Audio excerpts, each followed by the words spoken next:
Hello everyone, welcome back to Shiv academy. तो last class में हम लोगों ने आइसोमेरिज्म की जनरल इंट्रोडक्शन के बारे में पढ़ा था और फ्लो चार्ट के द्वारा भी हम लोगों ने देखा था कि हमें आइसोमेरिज्म में कौन कौन से टॉपिक पढ़ने होते हैं। और हम लोगों ने स्ट्रक्चरल आइसोमेरिज्म के बारे में स्टार्ट भी कर दिया था और उस स्ट्रक्चरल आइसोमेरिज्म में हम लोगों ने चेन आइसोमर और पोजिशन आइसोमर के बारे में भी डिस्कस कर लिया था।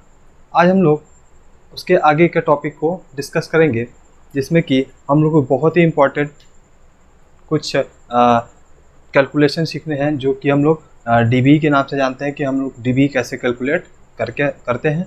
फिर उसके बाद हम लोगों को उसके आगे functional isomer, metamers, ring chain isomer और टॉटोमेरिज्म के बारे में भी पढ़ना होगा। तो आज के क्लास में हम लोगों ने बहुत ही इम्पोर्टेंट टॉपिक डिस्कस करेंगे, जैसे डीबी को कैलकुलेट करना सीखेंगे और फिर जानेंगे कि रिंग चेन आइसोमर क्या होते हैं। ठीक है, तो चलिए स्टार्ट करते हैं। जैसे डीबी का मतलब होता क्या है, सबसे पहला पॉइंट है D B E. What is the DB? अगर हम इसका पूरा नाम लिखें तो इसका नाम होता है double bond equivalent.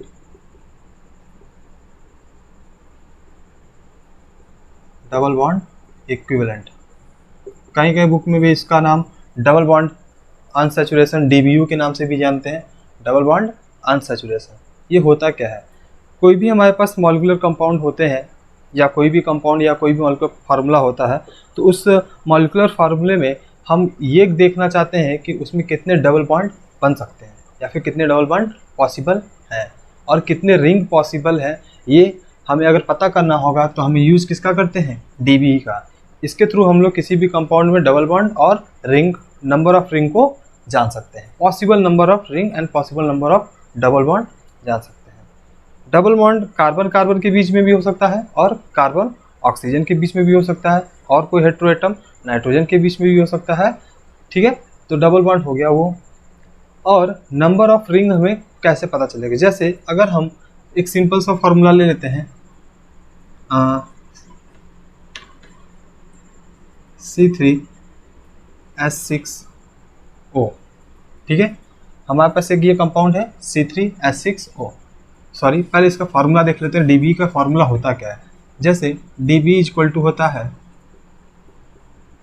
C minus H/2 plus N/2 plus 1। ठीक है, C का मतलब number of carbon atom, H/2 का मतलब number of hydrogen upon 2, number of nitrogen upon 2 plus 1। ठीक है, अब अगर हम एक सिंपल कंपाउंड का फार्मूला ले लें C3H6O। ठीक, अब हमारे पास ये कंपाउंड है। इस कंपाउंड के लिए अगर हम डीबी कैलकुलेट करना चाहें तो नंबर ऑफ कार्बन एटम क्या होंगे? डीबी इज इक्वल टू हो जाएगा, नंबर ऑफ कार्बन एटम कितने हैं? 3 minus hydrogen atom 6/2 plus N, nitrogen atom क्या है? 0 है, ऑक्सीजन है, तो हमें नाइट्रोजन चाहिए था बट है नहीं उसमें, तो इसके लिए क्या हो जाएगा? 0 प्लस 1। इसको इक्विवेलेंट कैलकुलेट करेंगे तो ये कितना हो जाएगा? 3 minus 3 plus 1 is equal to 1। ठीक है, हमारा डीबी निकल करके आ गया 1। अब ये 1 का मतलब क्या हुआ? इस पहले इस डीबी के बारे में जान लेते हैं कि हमें अगर डीबी की वैल्यू 1 मिलती है, डीबी इक्वल टू 1 अगर हमें ऑब्टेन होता है, तो इसका मतलब यह है कि उस कंपाउंड में एक डबल बॉन्ड, उस कंपाउंड में क्या हो सकता है? एक डबल बॉन्ड और एक रिंग हो सकता है।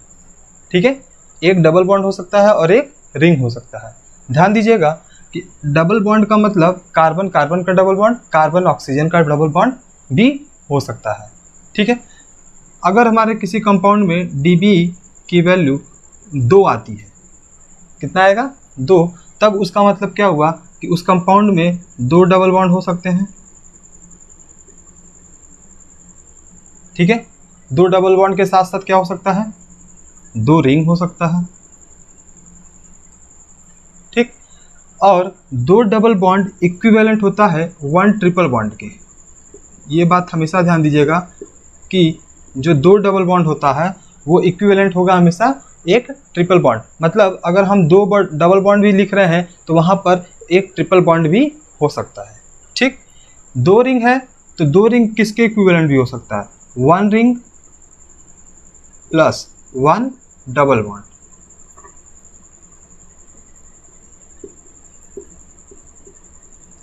इतने पॉसिबल स्ट्रक्चर्स हो सकते हैं कि किसी भी कंपाउंड में अगर डीबी कैलकुलेट होकर के 2 आ गया। 1 होगा तो 1 डबल बॉन्ड 1 रिंग, अगर 2 आता है डीबी इसका मतलब है कि उस कंपाउंड में 2 डबल बॉन्ड कार्बन कार्बन के बीच, कार्बन ऑक्सीजन के बीच, और उसको रिप्लेस कर सकता है 1 ट्रिपल बॉन्ड। और 2 रिंग है तो इसका मतलब ये है कि 1 रिंग भी हो सकता है और 1 डबल बॉन्ड भी हो सकता है, या फिर दोनों ही रिंग हो सकते हैं। ठीक, तो ये हमारा हो गया general formula for the calculation of double bond equivalent. ठीक है, अब हमारे पास एग्जाम्पल था C3H6O। इसमें हम लोग देखेंगे कि कैसे हम लोग इस कंपाउंड के थ्रू या इस फार्मूला के थ्रू इसके लिए डीबी कैलकुलेट करके हम इसके स्ट्रक्चरल फार्मूला को या स्ट्रक्चरल आइसोमर को कैसे लिख सकते हैं। जैसे अभी हम लोगों ने इस फार्मूला के लिए डीबी कैलकुलेट किया,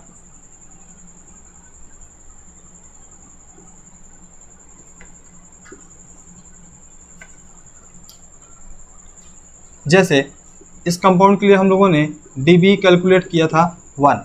ठीक है, अब डीबी 1 होने का मतलब कि इस कंपाउंड में एक डबल बॉन्ड हो सकता है या फिर एक रिंग हो सकता है।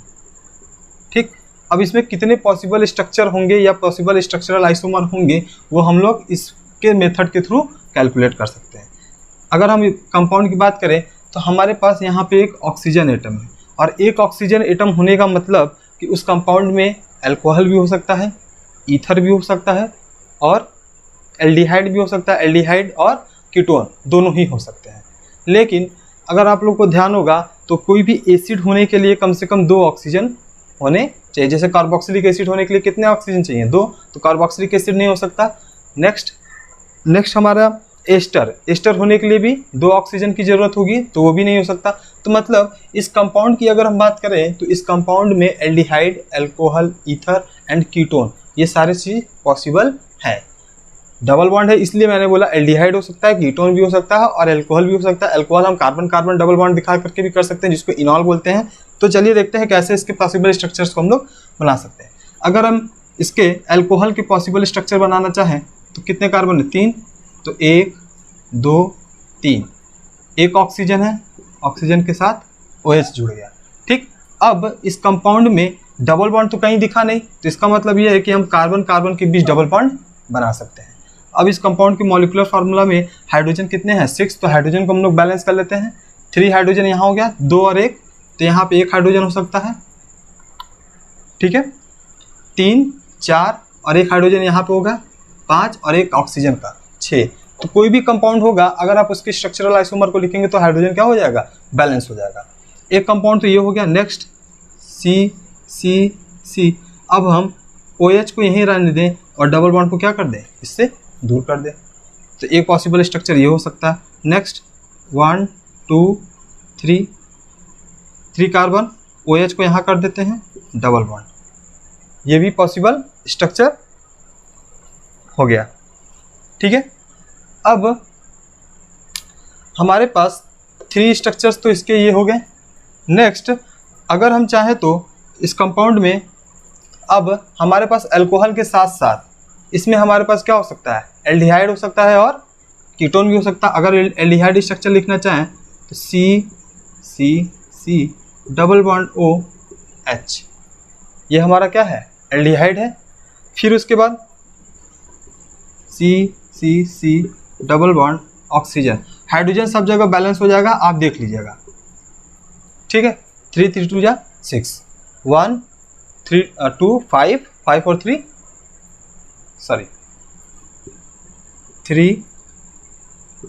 4 5 और 1 6 हाइड्रोजन यहाँ पे भी हैं। अब हमारे पास ये तो अल्कोहल थे, ये सारे के सारे क्या हैं, अल्कोहल। ये क्या है, कार्बोनिल कंपाउंड, एल्डिहाइड या फिर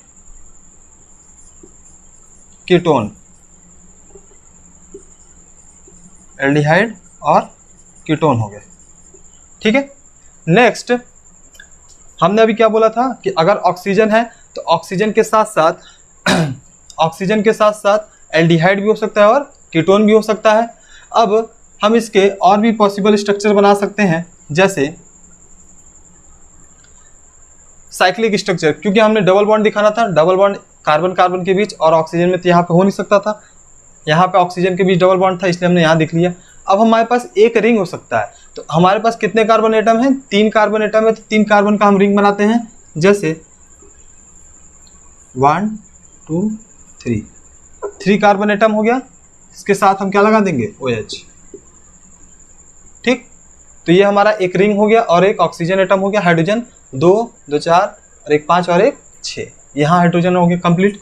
अब हमारे पास साइक्लिक कंपाउंड है, तो हम ऐसे भी एक कंपाउंड बना सकते हैं साइक्लिक का। ऑक्सीजन हमें तो बीच में रख देंगे, इस रिंग में ही ऑक्सीजन को रख देते हैं, तो ये भी हमारे लिए क्या हो गया? एक कंपाउंड हो गया। और क्या पॉसिबल हो सकते हैं इस कंपाउंड में? क्या इसके और भी पॉसिबल स्ट्रक्चर हैं? तो हमारे पास इसके अभी तक कितने स्ट्रक्चर आए? 1 2 3 4 5 6 7, अभी भी इसके 2 पॉसिबल स्ट्रक्चर हैं। जैसे अभी अल्कोहल है, तो इसका हम लोगों ने बोला था क्या हो सकता है? ईथर हो सकता है, तो OC, ठीक है। तो यहाँ पे क्या बना देंगे? डबल बॉन्ड, तो एक ये ईथर हो गया, हाइड्रोजन बैलेंस करना होगा, 2 हाइड्रोजन यहाँ हो जाएगा, एक हाइड्रोजन यहाँ और यहाँ पे 3 2 5 4 और 1 6। तो अगर इस कंपाउंड की हम बात करें, तो इस कंपाउंड में अभी हम लोगों ने 2 कंपाउंड साइक्लिक स्ट्रक्चर बनाए, तो अगर हम सोचें तो क्या इस तरह के कंपाउंड भी पॉसिबल हैं? ऑब्वियसली पॉसिबल है, क्योंकि हमारे पास ऑक्सीजन को हमने रिंग में दे दिया 3 कार्बन के रिंग में और एक कार्बन को बाहर कर दिया, तो हाइड्रोजन इसमें कितने हो जाएंगे? CH3, यहाँ पे कितने हो जाएंगे? 2 हाइड्रोजन और यहाँ पे 1, ठीक है। तो अब ये कितने हो गए? 6 हाइड्रोजन यहाँ पे भी कंप्लीट हो गए। तो इस कंपाउंड के DBE के थ्रू हमने ये जाना कि इस कंपाउंड में कितने डबल बॉन्ड हो सकते हैं और कितने रिंग हो सकते हैं। उसके थ्रू हम लोगों ने इस कंपाउंड में कितने पॉसिबल स्ट्रक्चरल आइसोमर हैं वो भी हम लोगों ने कैलकुलेट कर लिया, जैसे कि 1 2 3 4 5 6 7 8 9। तो इस कंपाउंड के टोटल पॉसिबल स्ट्रक्चरल आइसोमर कितने हो गए? 9, ठीक है। अब हम लोगों ने ये भी जानना सोचा कि अगर हमारे पास कोई भी कंपाउंड है तो उस कंपाउंड में हम कैसे रिंग चेन आइसोमर के बारे में बात कर सकते हैं। तो कोई भी कंपाउंड होगा जिसके मॉलिक्यूलर फार्मूला चेन आइसोमर और उसके स्ट्रक्चरल आइसोमर के बराबर हो गया, तो वही उसके लिए क्या होगा? Ring chain isomer. जैसे अगर हम इस कंपाउंड की बात करें, तो इस कंपाउंड का जो मॉलिक्यूलर फार्मूला है उसका चेन आइसोमर, और ये कंपाउंड के सारे रिंग से ये सब के सब उसके लिए क्या हो जाएंगे? Ring chain isomer. तो कोई भी इसका चेन आइसोमर ले लीजिए, ये चाहे फिर अल्कोहल, चाहे फिर ईथर, तो इसके जो भी रिंग स्ट्रक्चर के साथ होंगे तो वो फर्स्ट और सेकंड स्ट्रक्चर उसके लिए क्या हो जाएंगे? रिंग चेन आइसोमर बन जाएंगे। नेक्स्ट कंपाउंड अब हम लोग देखेंगे, जैसे आप लोग इसको नोट कर लीजिए, ठीक। अब इसके बाद हम लोग और भी बहुत से एग्जाम्पल हैं, जैसे एक सिंपल हाइड्रोकार्बन के कंपाउंड को लेकर के उसमें हम लोग number of structural possible isomer के बारे में कैलकुलेट करेंगे, ठीक। जैसे सिंपल से एग्जांपल लेते हैं C5H10, ठीक। अब इस कंपाउंड में हम कैलकुलेट करेंगे पहले इसके लिए DBE, carbon atom 5 minus hydrogen कितने हैं? 10/2 + 1, तो ये कितना आ जाएगा? 5 - 5 0 = 1, ठीक। इसके लिए DB कैलकुलेट होकर के आ गया 1। तो इसका मतलब ये है कि इस कंपाउंड में एक ring, 1 ring and 1 double bond possible structure हो सकते हैं। चलिए देखते हैं। अगर हम डबल बॉन्ड कैलकुलेट करके करते हैं तो 1 2 3 4 5, 1 2 3 4 5, 5 कार्बन है। 5 कार्बन के साथ साथ हमारे पास क्या होना चाहिए? एक डबल बॉन्ड भी होना चाहिए। तो अब उस डबल बॉन्ड को हम कहाँ रख सकते हैं? यहाँ रख सकते हैं। फिर उसके बाद 1 2 3 4 5 डबल बॉन्ड को यहाँ पे भी रख सकते हैं। ये सब पॉसिबल है।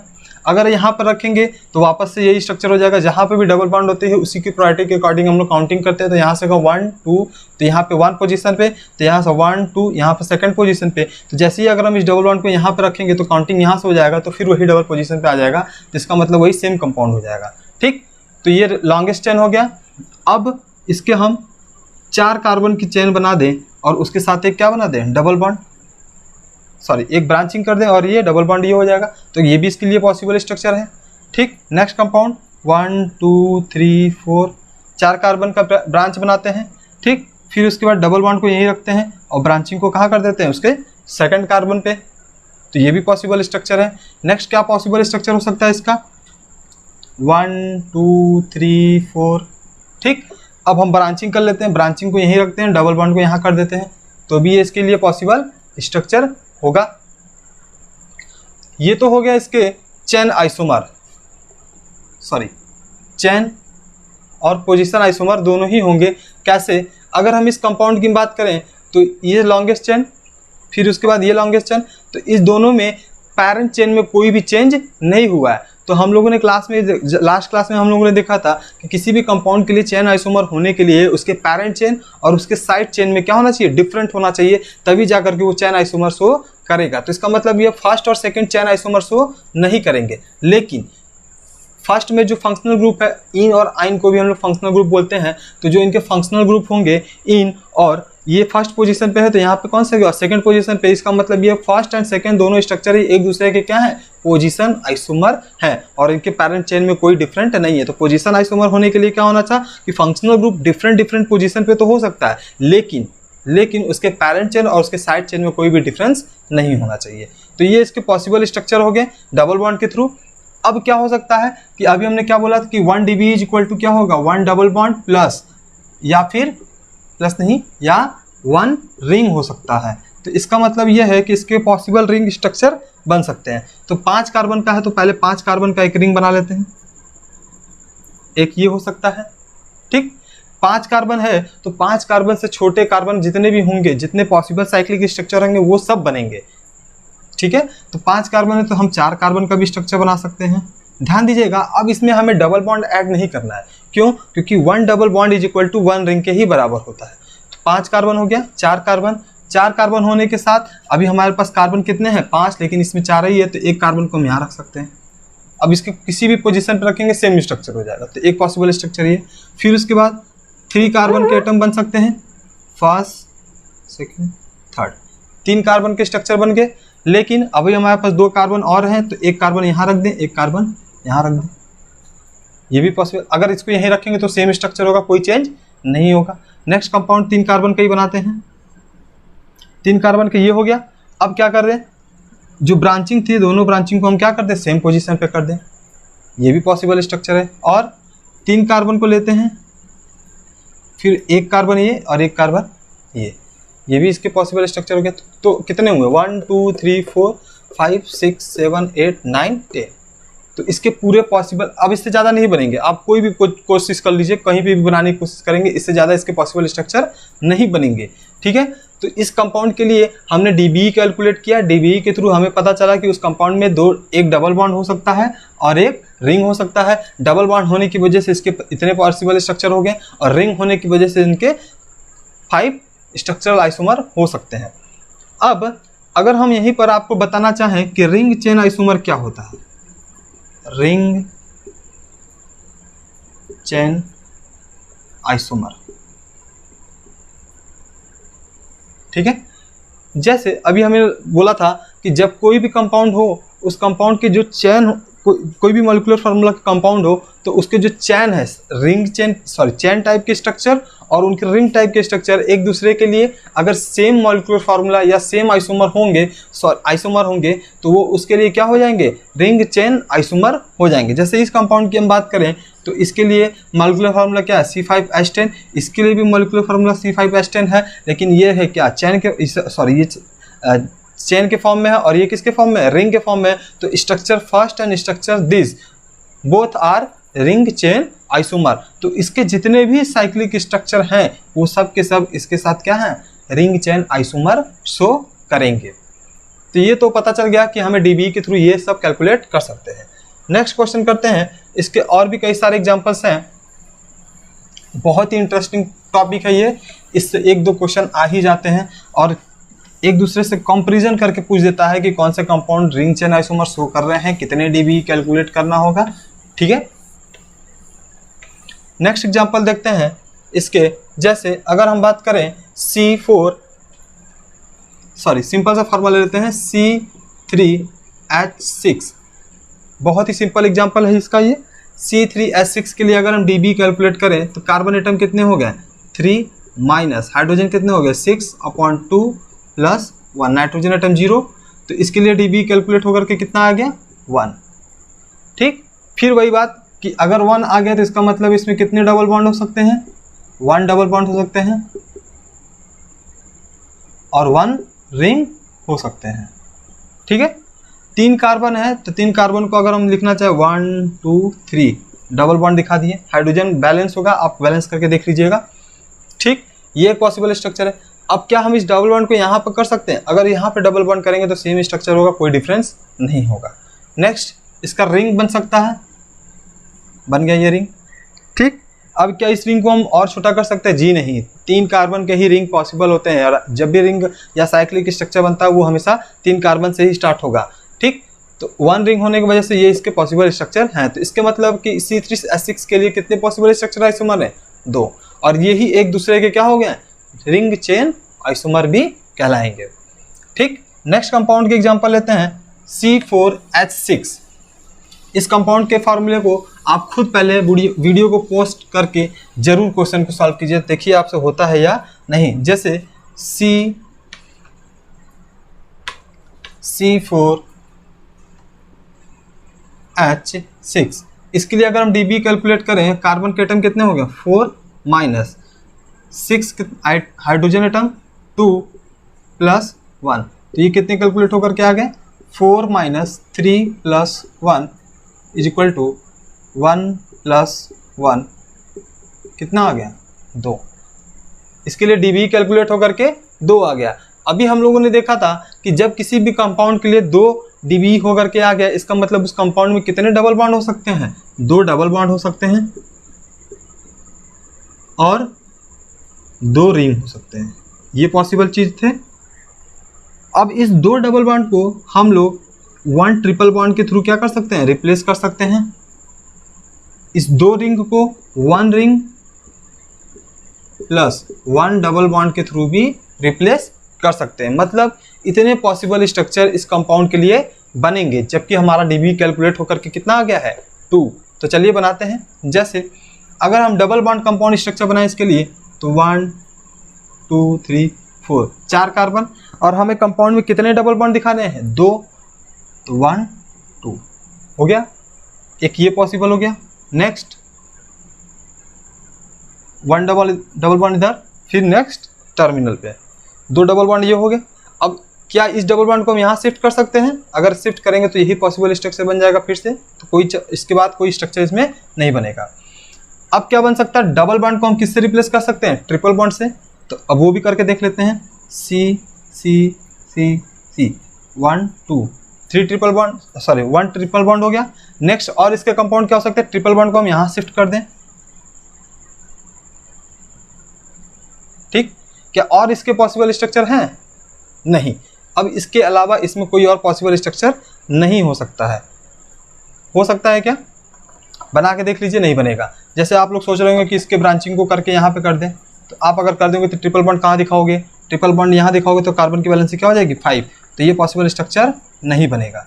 ठीक, अब मैं पूछूं कि स्ट्रक्चर फर्स्ट और स्ट्रक्चर सेकंड में क्या रिलेशन है, structure first and structure second में क्या रिलेशन है। क्या ये चेन आइसोमर है, क्या ये रिंग चेन आइसोमर है, पोजीशन आइसोमर है। जी हाँ, अगर हम देखें तो इस कंपाउंड के चेन में कोई डिफरेंस नहीं हो रहा है, और चेन में कोई डिफरेंस नहीं हो रहा है तो इसका मतलब ये है कि हमारे दिमाग में सबसे पहले किसकी बात आती है, पोजीशन आइसोमर की। अब पोजीशन कैसे हुआ, अगर हम इस डबल बॉन्ड की बात करें तो ये डबल बॉन्ड तो सेम पोजीशन पे, लेकिन इसका सेकंड डबल बॉन्ड लास्ट वाले कार्बन पे चला गया है, जिसकी वजह से इन दोनों में क्या हो गया है, पोजीशन आइसोमर का रिलेशन आया। इन दोनों में भी सेम वही कॉन्सेप्ट, पोजीशन आइसोमर बन करके आ गया। ये तो हो गया। अब हम रिंग स्ट्रक्चर बनाते हैं। जैसे हमारे पास कंपाउंड में क्या हो गया, 2 रिंग हो सकता है, ठीक। तो 4 कार्बन है तो 4 कार्बन की 4 रिंग बनाते हैं, सॉरी 4 कार्बन का 1 रिंग बना लिया। तो अब इसमें हमें 2 रिंग बनाना है, तो 2 रिंग का मतलब इसको हम बाइसेक्ट कर देते हैं। जैसे ही बाइसेक्ट करोगे आपको 2 रिंग मिल जाएगा, ठीक। तो ये इसके एक पॉसिबल स्ट्रक्चर हो सकते हैं। नेक्स्ट 4 कार्बन है तो 4 कार्बन के साथ साथ हम एक और 3 कार्बन का स्ट्रक्चर बना सकते हैं, ठीक। जैसे अगर हम 1 रिंग और 1 डबल बॉन्ड में रिप्लेस कर दें, क्योंकि अब 3 कार्बन का बनाएंगे तो 3 कार्बन में 2 रिंग पॉसिबल नहीं है। बना के देख लीजिए, अगर 3 कार्बन का रिंग बनाते हैं तो इसको आप 20 से ऐसे बाइसेक्ट करोगे तो ये पॉसिबल स्ट्रक्चर नहीं माना जाएगा, ठीक। तो अब हमारे पास क्या है कि 1 रिंग और 1 डबल बॉन्ड में स्ट्रक्चर को कन्वर्ट कर दिया जाए, तो ठीक 4 कार्बन का पहले स्ट्रक्चर बना लेते हैं, बना लिए। अब इसको हम 1 डबल बॉन्ड दे दिए, 1 डबल बॉन्ड 1 रिंग हो सकता है। जैसे अगर हम 3 कार्बन का साइक्लिक रिंग बना दें और उसमें 1 डबल बॉन्ड बना दिए तो क्या हो गया, 1 डबल बॉन्ड 1 रिंग हो गया। लेकिन अभी पे हमारे पास एक कार्बन की क्या है, डिफिशियंसी है, तो यहाँ पे एक हम कार्बन का ब्रांच बना देंगे, ठीक। अब इस ब्रांच को हम यहाँ पे भी कर देंगे तो भी एक डिफरेंट स्ट्रक्चर बन जाएगा। जैसे 3 कार्बन का 1 रिंग बना लिए, डबल बॉन्ड, फिर एक ब्रांच, तो क्या है, ये दोनों डिफरेंट है। अभी भी एक स्ट्रक्चर इसके पॉसिबल है। जैसे अगर हम इस कंपाउंड को इस तरह बना दे, डबल बॉन्ड यहाँ लगा दे CH2, तो ये इसके क्या हो गया, पॉसिबल रिंग स्ट्रक्चर। तो टोटल कितने पॉसिबल स्ट्रक्चर बने, 1 2 3 4 5 6 7 8 9। तो complete 9 structural isomers are possible for this compound, ठीक। तो DBA के थ्रू हम लोग डबल बॉन्ड और how many rings are present in the given molecular formula, ठीक है। तो ये हमारा था बेसिक कॉन्सेप्ट ऑन DBE। अब हम लोग अगर रिंग चेन आइसोमर का डिफिनीशन लिखना चाहें, क्योंकि लास्ट क्लास में हम लोगों ने जो भी पोजीशन आइसोमर और चेन आइसोमर के बारे में देखा था, उसमें हम लोगों ने उनके डिफिनीशन के बारे में भी जाना था। तो यहाँ पर हमें रिंग चेन आइसोमर के डिफिनीशन को भी जान लेते हैं। एग्जाम्पल तो हम लोगों ने ऑलरेडी ही डिस्कस कर लिया है। जैसे अगर हम लिखना चाहें रिंग चेन आइसोमर, हमारा थर्ड हो गया रिंग चेन आइसोमर, ठीक है। डिफिनीशन होगा इफ आइसोमर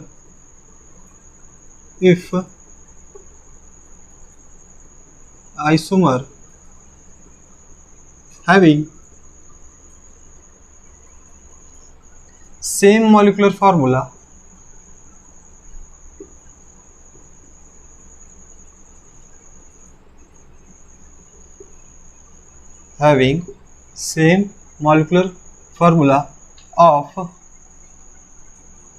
cyclic structure